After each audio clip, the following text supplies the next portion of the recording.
जम्मू कश्मीर के डोडा में सड़क हादसे में शहीद हुए शेरपुर के सुधीर नरवाल का यह शव शनिवार को पैतृक गांव पहुंचा, जहां राजकीय सम्मान के साथ शहीद का अंतिम संस्कार किया गया।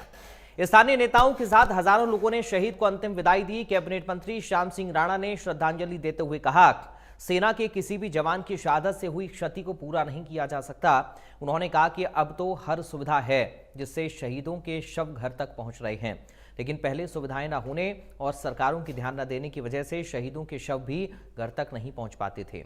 उन्होंने कहा कि सुधीर के परिवार को इस क्षति से उभरने के लिए परमात्मा कृपा करें और सरकार हर सहयोग के लिए तैयार है।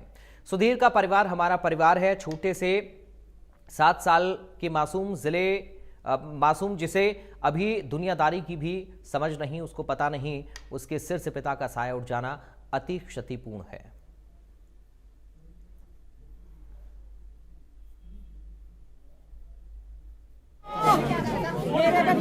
आगे शाम के टाइम 5 बजे की फोन आया कि वाइफ की रोटी में किया ऐसे करके वो पूछने लग गई पास का फिर ये कहाँ है, तो उनको बोला कि उनकी ऐसे ऐसे करके गिर तो चले गए, वो ठीक हो गए।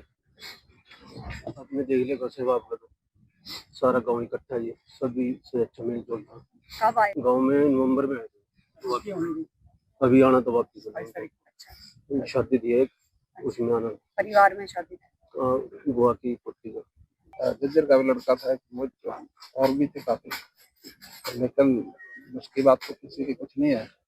जैसे प्रभु की इच्छा वैसे काम होता है, लेकिन सरकार की तरफ से कोई कमी नहीं है। सरकार हमेशा सैनिकों का सम्मान करती है और उनका संस्कार उनके घर ले आके पूरी तरह से सम्मान के दे के उनका संस्कार करती है। ये परंपरा अटल बिहारी वाजपेयी जी ने शुरू की। उससे पहले जो भी सैनिक एक्सपायर होता था, जब 100 इकट्ठे हो जाते फिर उनका वैसे ही आर्मी में कर देते थे संस्कार। घर वालों को लाने की जरूरत नहीं समझते थे उस समय के सरकार। लेकिन बात तो बेबस है, क्योंकि बच्चे छुट्टे हैं, थोड़ी उम्र थी, इसलिए दुख तो सभी को है। और लेकिन जैसी प्रभु की इच्छा वैसे काम होता है, लेकिन सरकार की तरफ से पूरे सम्मान के साथ